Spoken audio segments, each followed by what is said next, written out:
Good morning, students. Today we are going to start lesson 3 in our English literature book. As you know that we have complete lesson 1 and 2 in our book and copies, friends. So, students, this is my request that please do your work properly in proper way. Okay? Properly in proper way आप अपना जो भी work है, copy हो या book हो, उसमें proper way में करिए. अगर कोई कहीं भी कंफ्यूजन आपको आती है, कोई भी मिस्टेक हो रहा है या कंफ्यूजन हो रहा है कि इसको कहाँ करना है, किस पेज पे करना है या नहीं समझ में आ रहा है, तो आप उसे मैसेज कीजिए, मैं आपको उसको क्लियर कर दूंगी. Okay students, so let's start lesson 3, little red riding hood. In our English literature book, we are going on lesson 3, Little Red Riding Hood. Okay, students. In my previous video, I gave you a model reading. मैंने पिछले video में आपको model reading बताया था. इस video में now I will give you a explanation word by word in Hindi. Okay, students. So let's start. Little Red Riding Hood. Little red riding hood जो है ये किसका नाम है? एक छोटी सी बच्ची है, उसका नाम है red riding hood. Once there was a little girl. Once means एक बार की बात है. There was a little girl, एक छोटी लड़की थी. She lived with her parents in a small village near a forest. She lived, यहाँ शी यूज हुआ है किसके लिए? लिटिल गर्ल के लिए हमने शी यूज किया है. She lived with her parents in a small village near a forest. वो जो छोटी लड़की थी अपने पेरेंट्स के साथ एक स्मॉल विलेज में, फॉरेस्ट के पास, फॉरेस्ट मीन्स जंगल के पास रहती थी. विलेज मीन्स गांव, एक जंगल के पास छोटा सा गांव था. वो छोटी बच्ची अपने पेरेंट्स के साथ वहां रहती थी. She always wore a red cloak while going out.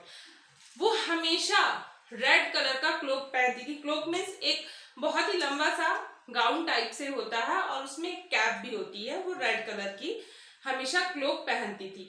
So people lovingly called her red riding hood. इसलिए वहां के लोग उसे प्यार से रेड राइडिंग हुड बुलाने लगे.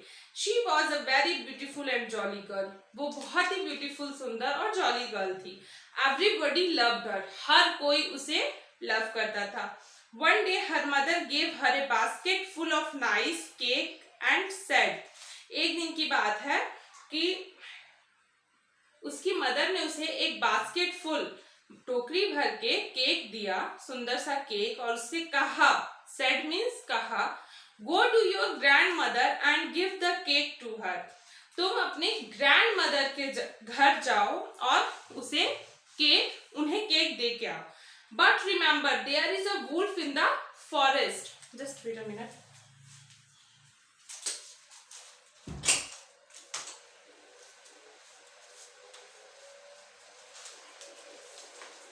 Yes.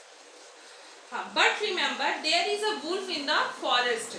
Remember means याद रखना. But means लेकिन याद रखना, फॉरेस्ट में एक वुल्फ भी है, भेड़िया भी है. So never stop on the way. इस वजह से कहीं पर भी रास्ते में स्टॉप मत करना. Red Riding Hood took the basket and left for her grandmother.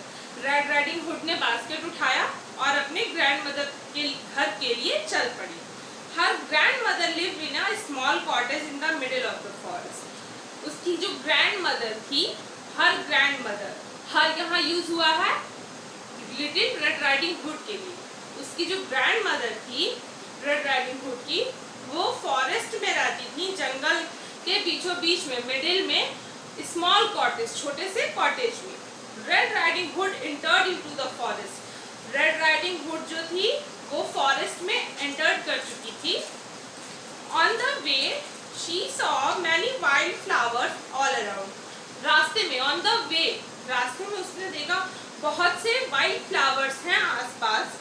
She put down her basket to pick some lovely flowers. उसने अपना बास्केट नीचे रखा और पिक करने लगी कुछ सुंदर सुंदर जो लवली फ्लावर्स थे, उनको पिक करने लगी, तोड़ के रखने लगी. Just then the big wolf came there.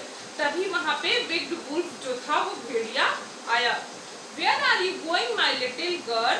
The wolf asked her. जो भेड़िया रहता है वो उससे पूछता है, कहाँ जा रही हो मेरी प्यारी बच्ची, छोटी सी बच्ची मेरी, कहाँ जा रही हो? I am on my way to my granny's house, said Red Riding Hood. Red Riding Hood बोलती है, मैं रास्ते में हूँ, अपने ग्रैनीज हाउस के घर जा रही हूँ, अपने नानी माँ के घर जा रही हूँ, मैं उसी रास्ते में हूँ अभी. Where does she live? The big wolf asked again. जो वुल्फ रहता है वो फिर से पूछता है, जो बिग वुल्फ रहता है, बुरा भेड़िया जो रहता है, वो फिर पूछता है वे कहाँ रहती हैं. Red riding hood told him where her granny lived. Red riding hood जो है उन्हें पता, एड्रेस जो होता है अपने ग्रैनीज हाउस का, वो बता देती है. At this the wicked wolf ran as fast as he could and reach the cottage. तभी विक्ड वुल्फ जो रहता है, जो भेड़िया रहता है, वो बहुत ही तेजी से फास्टली रन करता है और रेड राइडिंग हुड से पहले ही उसके ग्रैनीज का जो कॉटेज रहता है वहां पहुंच जाता है. The cottage was empty, the grand mother had gone out in the garden. Cottage जो रहता है वो एम्प्टी रहता है, खाली रहता है, वहां कोई नहीं रहता है. किस टाइम? जब वुल्फ वहां पे पहुंचता है, भेड़िया. उसकी जो ग्रैंड मदर रहती है रेड राइडिंग हुड की, वो एक गार्डन में गई हुई रहती हैं, बागीचे में गई हुई रहती हैं. The wicked wolf put on the granny's cap and lay in the grandmother's bed. जो रेड राइडिंग हुड रहता है वो क्या, सॉरी, जो वुल्फ रहता है वो ग्रैनीज का, उसकी नानी का कैप जो होता है वो वेयर करता है, पहनता है, और बेड में अपने आप को कवर्ड करके, ब्लैंकेट से, शीट से कवर्ड करके लेट जाता है. Soon Red Riding Hood came and knocked the door. जल्दी से ही उस टाइम रेड राइडिंग हुड आती है और डोर को नॉक करती है. Come in, the wicked wolf said. Wolf जो रहता है प्यारी सी अपनी वॉइस में बोलता है, come in. Good morning granny, look what mother has sent for you, said red riding hood. Red riding hood कहती है, गुड मॉर्निंग ग्रैनी, देखिए माँ ने आपके लिए क्या भेजा है. Then she kept the basket on the table and set on the bed. तब वो बास्केट को टेबल पे रखती है और बेड पर बैठती है. As she looked closely to the wolf, she saw her big ears, eyes and teeth. जैसे ही वो क्लोजली वुल्फ के देखती है, अचानक से वो देखती है, मतलब कि उसके बड़े बड़े ईयर्स, आईज और teeth. Oh, what big eyes, ears and teeth you have, Granny, she said. Little Red Riding Hood बोलती है कि वाओ, आपके क्या मतलब बड़े बड़े आईज हैं, ईयर्स हैं, टीथ हैं. My big eyes and ears are to see you better. Wolf कहता है वॉइस में अपनी, जो मेरे बिग आईज हैं और ईयर्स हैं वो तुम्हें देखने के लिए हैं और सुनने के लिए हैं. And my teeth all the better to eat you with, said the big wolf and jump out of the bed. बोलता, और जो मेरे दांत हैं वो तुम्हें अच्छे तरीके से खाने के लिए हैं, और बेड से जंप करता है. Little red riding hood scream in fear and ran outside.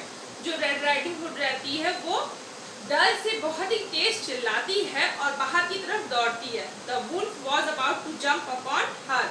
Wolf अब जंप करने ही वाला था, किसके ऊपर? रेड राइडिंग हुड के ऊपर. Just then a would cutter heard her scream. पास में ही एक वुड कटर रहता है कि उसकी चिल्लाहट जो रहती है, रेड राइडिंग हुड जब चिल्लाती है डर से, वो सुनता है woodcutter. He was cutting wood nearby. वो वहीं पास में ही लकड़ियां काटता रहता है. He came running and saw the wolf. वो दौड़ते हुए आता है और भेड़िए को देखता है. He raised his sharp axe and with a strong blow killed the wicked wolf. वो अपना शार्प एक्स तेजी से उठाता है और वुल्फ को ऊपर धड़ाक से लगता है और वुल्फ जो है वो मर जाता है. Now we have completed the story and come on the page number 22, multiple choice questions. Okay students, come on the page number 22, multiple choice questions.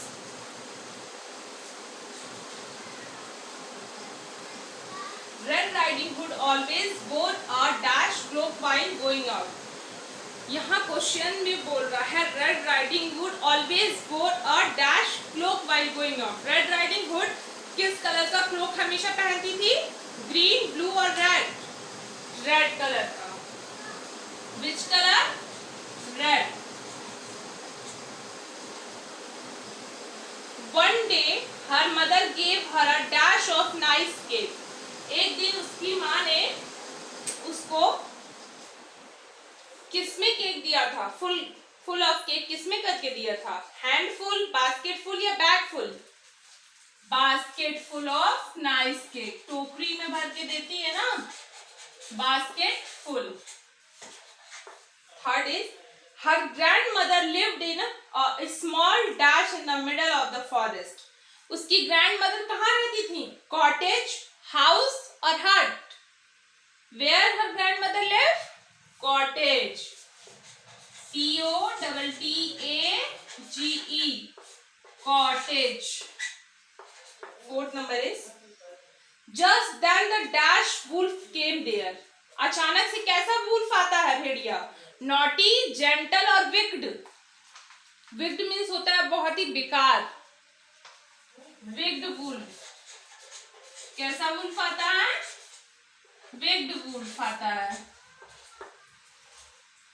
The woodcutter killed the wolf with his dash axe. woodcutter किस तरह के axe से उसको मारता है? Sharp, heavy और big. woodcutter के पास कैसा axe रहता है? Sharp. कैसी कुल्हाड़ी रहती है? Sharp. Okay students, we have completed the MCQs in our book. Now come on the fill in the blanks. Page number 23. Students, you have to do with yourself exercise C, D and E. Homework. Do exercise C, D, E in your book. Okay? Do exercise C, D, E in your book. ये आपका homework है। And in our next video, we will fill the page number 24, 25 in our book and 26, 27 in our next video. Okay, student? So today you have to fill the MCQs in your book and exercise C, D in your book also. You have to do this all the exercise with yourself. Okay? So complete it, students.